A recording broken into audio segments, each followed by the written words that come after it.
He was physically, mentally, and emotionally abusive. And the 8.5 years I spent with him robbed me of self-confidence and made me feel like that I was less of a person than I had thought I would be when I was 9 years old. So if there are any of you in that circumstance, if there are any of you feeling less powerful than you remember yourself once being, I want you to take some time.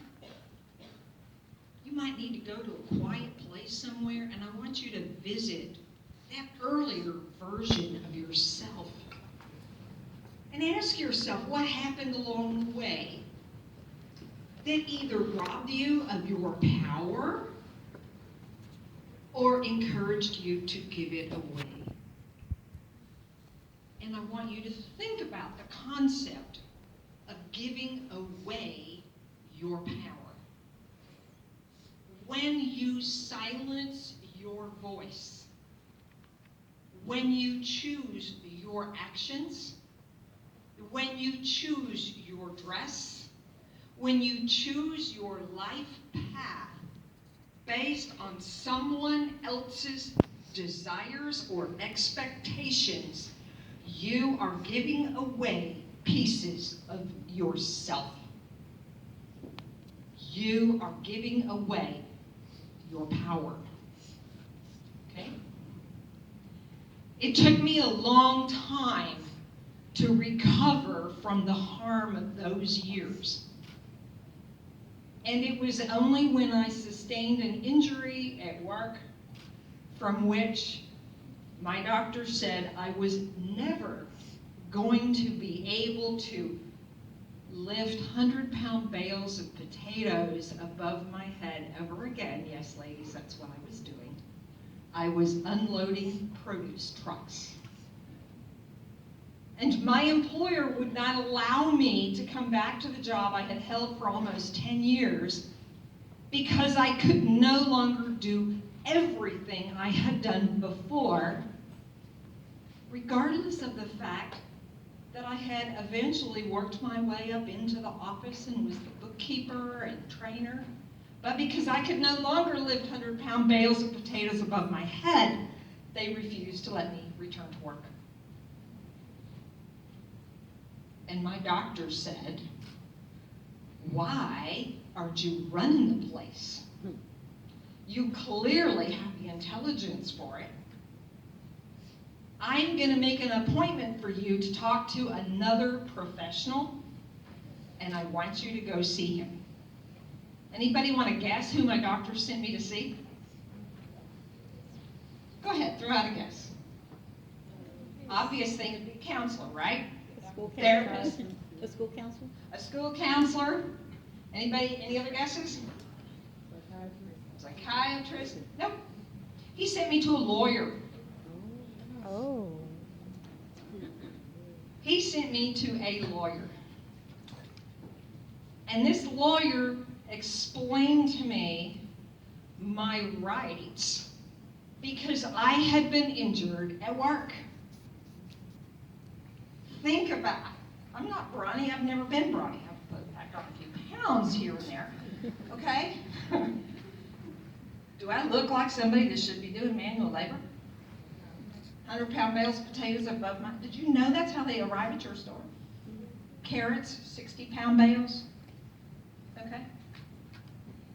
And it was that constant, repetitive, very heavy manual work that caused my injury. And that lawyer said, "I want you in school." And I said, "But what if they suddenly tell me I'm all better now and I should be working?" He said, "If that happens, you come see me. Because by going to school, you are mitigating the damages caused by the injury. You are preparing yourself for steady employment. So I want to see you in school." Okay? So I showed up at Temple Junior College, Temple, Texas. Ladies, I was so clueless. I didn't know it was the last day of late registration. And that was in the days when we allowed students to register for the fall semester as late as the middle of the second week of classes. I didn't have transcripts. I had never taken an SAT or an ACT. I had no idea what I wanted to major in, but I thought full-time sounded like a good idea. It had been 14 years since I graduated from high school. I probably had forgotten more algebra, geometry, and trig than I ever learned. But I thought, yeah, full-time, that sounds good, let's do that. The registrar, I thought, oh, we got a live one here. And she sent me to the counseling office, which was a requirement if you were going to enroll full-time. And he asked me about my transcript and my SAT scores and my major, and I was utterly clueless. I said, I have my checkbook, I can pay my tuition. Oh boy, this is going to be fun. As I said, when it was the last day of late registration, he kind of surmised maybe some classes that might be useful at some point in time if I even stuck around. Unfortunately, the only ones that had any room left in them was the second half of U.S. history. Number one, I couldn't stand history, and number two, isn't that backwards? Okay? That didn't make sense to me, but he assured me it's fine, it'll be okay. And public speaking? Oh my gosh. Oh no, I can't do that. I can't speak in public. I'll just dissolve into a little puddle of jelly on the stage or something. You don't have to have it. Okay? And once I got into those classes, I realized for the rest of my life, even if I didn't finish either of those courses, I would be able to say I had gone to college. And then I started thinking about all the times I applied for jobs. You know, and they asked about your educational history, and mine kind of stopped at high school diploma. That's it. Wow, maybe I can really do something here. I was not quite 32 years old. I had 2 children in middle school.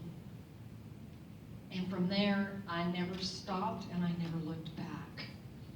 The next semester, I took 16 hours and I took first place at a state speaking contest down in San Antonio. I was a contestant with some grad students who had attended the event several times before. They were not happy to see me. Thank you. Okay? Again, I didn't do what they wanted to do. I didn't do what they wanted me to do. So, 3 weeks from graduation from community college, my now ex-husband told me he was leaving because having a wife with a college degree was not part of his life plan. As I talked about what I might study when I transferred, I was thinking about law school, medical school, or accounting. And he said to me, the day you apply to medical school is the day I leave. And I looked at him and I said, well, why wait for that?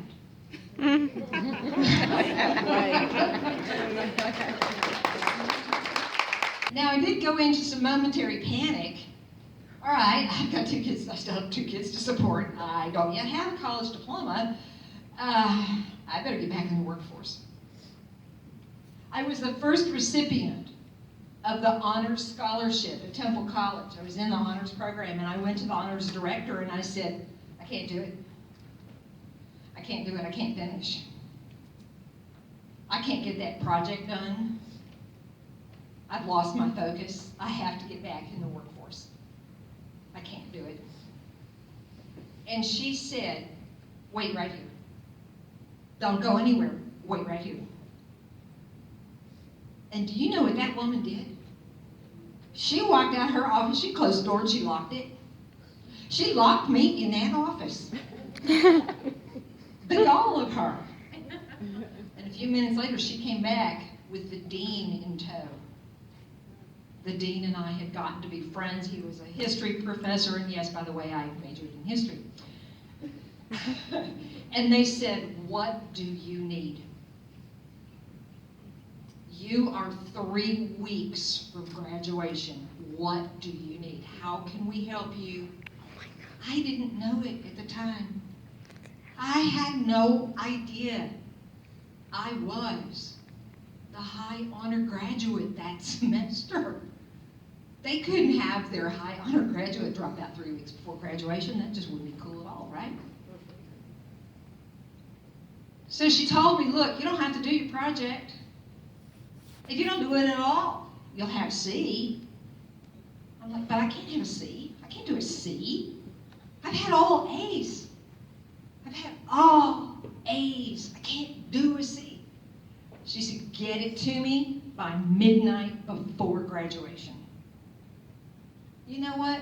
Just knowing I had that option took enough of a weight off that I went home, and that weekend I wrote it was a creative paper that I had to do.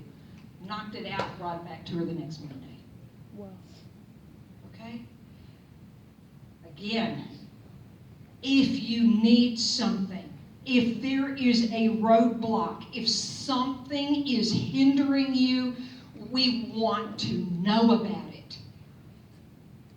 I never in my wildest dreams thought I would go to law school, thought I would become the directing attorney of the largest legal aid organization in the country. And I promise you, it was never even in my wildest night terror nightmare to campaign for election twice and to win both times. Okay? You don't know where your path is taking you, but don't give away an ounce of your power along the way. That's your power, and you have more of it than you realize.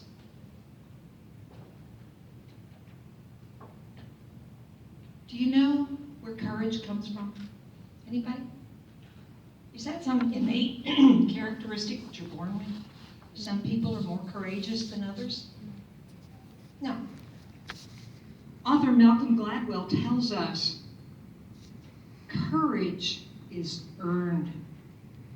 Courage is a skill that you gain when you push through the frightening experience. You push through the anxiety-provoking situation like being called out and asked to move, and you realize it's not that bad. Did we do anything bad to you?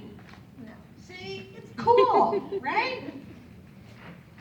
So all those situations that come to test you, they're not just coming to test you, they're coming to lift you up.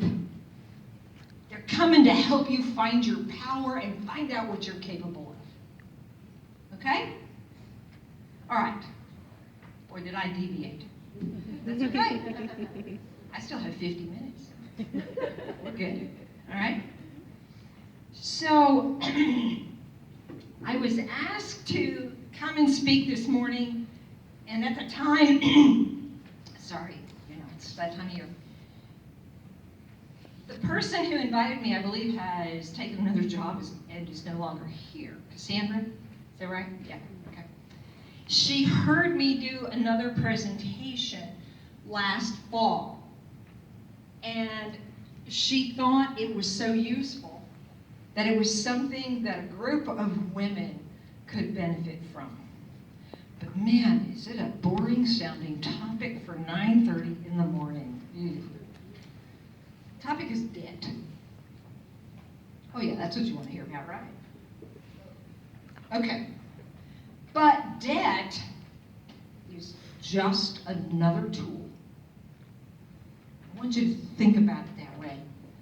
Debt, like credit, is a financial tool. And used well, It can help you achieve goals in your life. How many of you have taken general psychology? Raise your hand. Okay, good. It's a course that a lot of college students take. A lot of disciplines require at least general psychology. All right, so now, whether you've taken psychology or not, raise your hand if you've ever heard of Maslow's hierarchy of needs. Yes, okay. Pyramid? Yes. Yep. Yes. First thing we have to do is we have to attend to our physiological needs. Yes. We can't focus on anything else until we know we have food, clothing, and shelter, right? And until you know for a fact that you are always going to have food, clothing, and shelter, you can't focus on anything else. If your house is destroyed in a hurricane or a tornado, you're not going to be too worried about that homework assignment, right? No. Exactly. So you have to secure that first. Next is safety. Safety is safety from without and safety from within.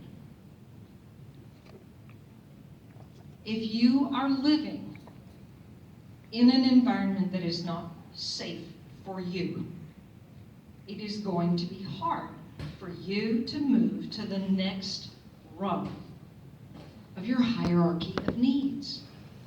Because you have to see to your safety and the safety of those about whom you care enough to accept responsibility. Okay? Well, now once we've taken care of physiological needs and safety needs, we move on to love and belonging, right? Okay, so ladies, if you're on your phone or anything, I know this is really boring, but I want you to hear this. Don't get in a hurry to satisfy that love and belonging need, okay? Because sometimes when we think we're in love, man, he is hot. He's got such a future for him. We're not in love, we're in need. We've got this love and belonging need we're trying to satisfy, and he's handy. Okay? Don't do that to yourself. Oh my gosh. Move on. There's another one down the road. I promise. I promise. Okay? So once we've got that taken care of, now, and if we've chosen wisely, that person's going to help us on the next rung, which is esteem. We need to feel good about ourselves. Okay? We need to feel our power. We need to feel our ability. We need to know that we have something to offer. We need to realize that we have our own unique place in this world, and we are going to leave a mark on it, one way or another. Let it be the mark we want to leave. Okay? And then finally, we get to self-actualization. That's kind of a complicated word, right? What does that mean? It means realizing your potential. Becoming the person you most can be. And that means satisfying your needs, satisfying the needs of others. Doesn't mean every day is roses. Come on, there are some days I wake up and go, oh my God, just pull the covers over my head. I just can't even face it. That's okay. That's okay. There are times in your life when you need to give yourself permission to crawl under the covers. There are times in your life when feeling depressed is normal. Hello. Okay? I had a coworker once who, I swear, he was about to go postal. Really. I mean, he had had a lot of things happen in his life, and he came to work that morning, and some of the things he was saying and doing were really scary. And I brought him into my office, and I said, tell me what's going on. And we talked about it a little bit, and I did a lot of, the active listening. Mm-hmm. Yeah. Oh, really? Come on. You know how to do that, lady. Try it. And then I said, you sound to me like you're really depressed. But I don't want want you to be ashamed of that. I give you permission to be depressed. You have a lot going on. I might be more worried about you if you weren't depressed. How about I have my secretary clear your calendar? I think it was a Wednesday afternoon. In fact, let's clear it for the whole rest of the week. And I want you to just go do whatever makes you feel better. And he looked at me just stunned. You mean that's okay? Yeah, it's okay. We have something like, 30 trillion cells in our body. It's completely unreasonable to think all 30 trillion are going to work in perfect harmony and synchronicity 24/7, 365. It ain't going to happen. Okay? Cleared his calendar, sent him home. I don't know what he did. It didn't matter. But he came back the following week, much better, able to engage and much calmer. Okay? So, self-actualization. Now, how do we get from physiological needs all the way up to self-actualization? What in the world does that have to do with debt? Well, I'm here to tell you it's pretty hard to move all the way through without ever incurring debt. Is there anybody in this room that's willing to raise their hand and show us all that you don't owe anybody a single dime? Anybody? Oh, good for you. Keep it that way. Good for you, okay? Now, have you achieved everything you want to achieve in your life? Okay. Do you have a house? Oh, good. Is it paid for? It's an apartment. Okay, good. Excellent. Excellent. So, as you can see, the number of people in this room that have incurred no debt so far in their life is very small. In our society, it's pretty hard to get off the physiological rung without incurring debt. Right? I mean, a lawyer would tell you that in fact you do have a debt. What is the term of your lease for your apartment? A year? Okay, so you owe your landlord a year's worth of rent. You're paying it monthly, but you owe the whole year. And if you leave before the year and before you've paid it, you will have a debt. It'll land right on your credit report, okay? So it's hard to find a place to live. It's hard to find a car that's going to run around Houston very long without incurring debt, right? Pretty hard to do. Anybody in this room a college student that doesn't have any student loan debt? None. Ooh.